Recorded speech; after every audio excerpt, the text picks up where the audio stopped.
A deer call or a duck call is made out of two parts, like this.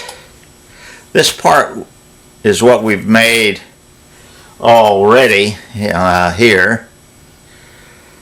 That's just a straight tube. The other part, although it looks small, it's much more complicated and much more precision made. It has the reed on it as well as the tube on the other end, and you'll see we end up using micrometers and everything to make one of these. They fit together, and there's an O-ring that locks it in place, keeps it from falling apart, and also keeps it from leaking. So now we'll see how we make this part, the second part. So now we're going to speed everything up. We take the small part that we had drilled earlier. We go to a lathe, we take off the old mandrel, and we put on a smaller mandrel now to hold that little piece. Tighten everything back up again. And we have to smooth it off. Okay. Once it's smooth, I have to get the calipers and mark off where I want my two end pieces.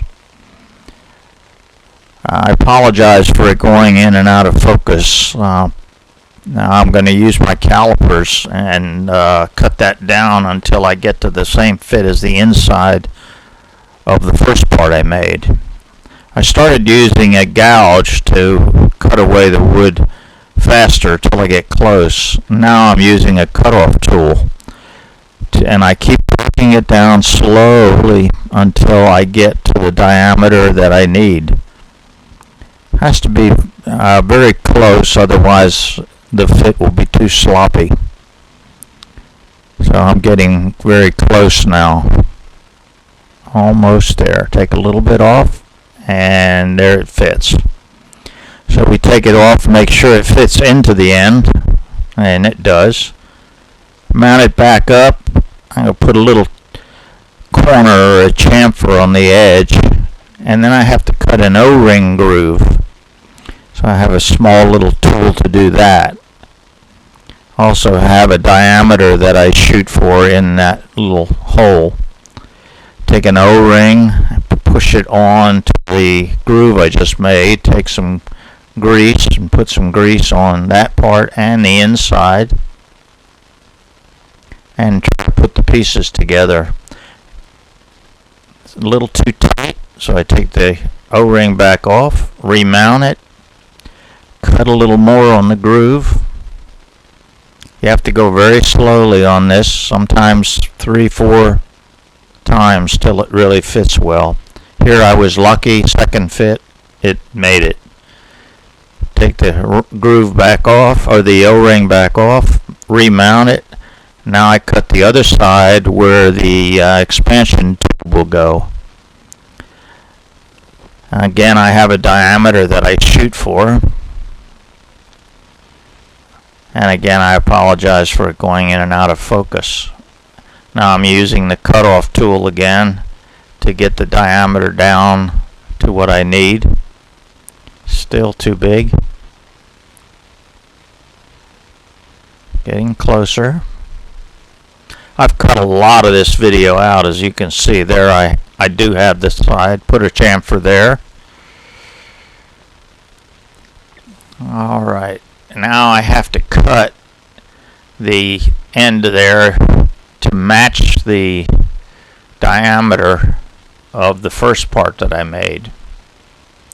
And I keep checking the diameter there. When I get close, I'll take it off, fit it on, and see how it looks. It's still a little too big. Mount it back up again, cut a little more off. And that looks pretty good now. So I mount it back on, and now I cut the contour in to a little bit bigger diameter than what the expansion tube is, and I get a nice looking piece there. When I'm happy with it, I'll start the sanding routine.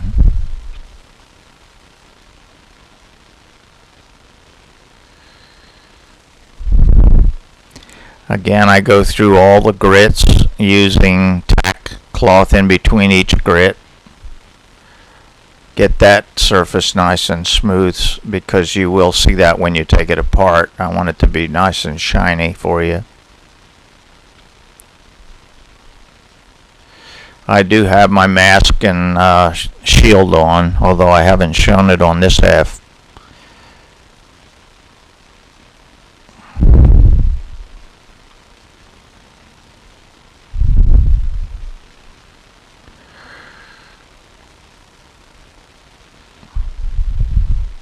Again, this takes time.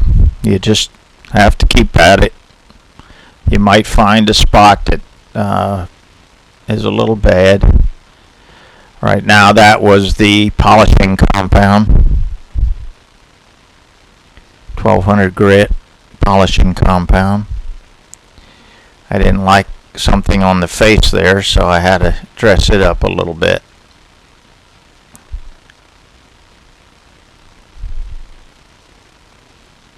You can see the nice shine coming already, and I haven't even put the wax on it, which I'm doing right now. I'm putting the shellac and wax on there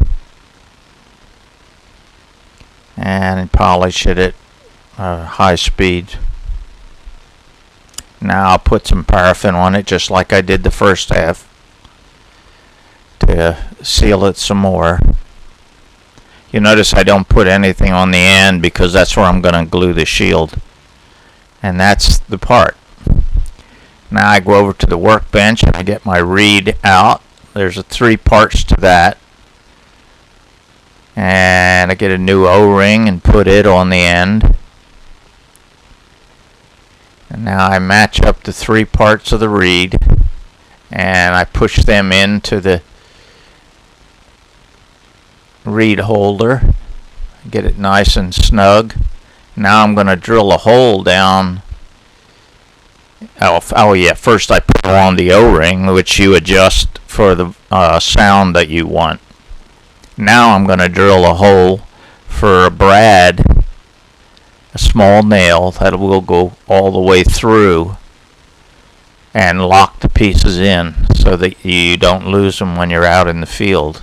Countersink, so the head of the brad is above. There they are, 19 brad, number 19 brads.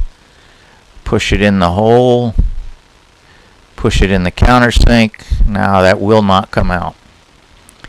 Now on the other end, I take some straight pins and I cut them at an angle. Cut a piece maybe 3/8 of an inch long. I get 4 of them. And I use one of the long pieces of the pin as a drill bit. And I'll put some Gorilla Glue around the end of the holder. Smooth it, and I'll push on the expansion tube. That should hold it, but in addition I drill 4 holes in there using the discarded piece of the pin, and then I'll push the pin heads in there. I'll do that 4 times. This way, when you pull on the expansion tube to open it up, you can be sure you're not going to pull it off of the deer call.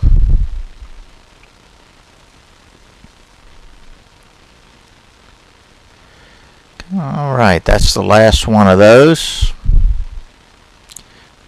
And you can see it will not come apart. Put a little more grease on there. It fits nice, and we're done.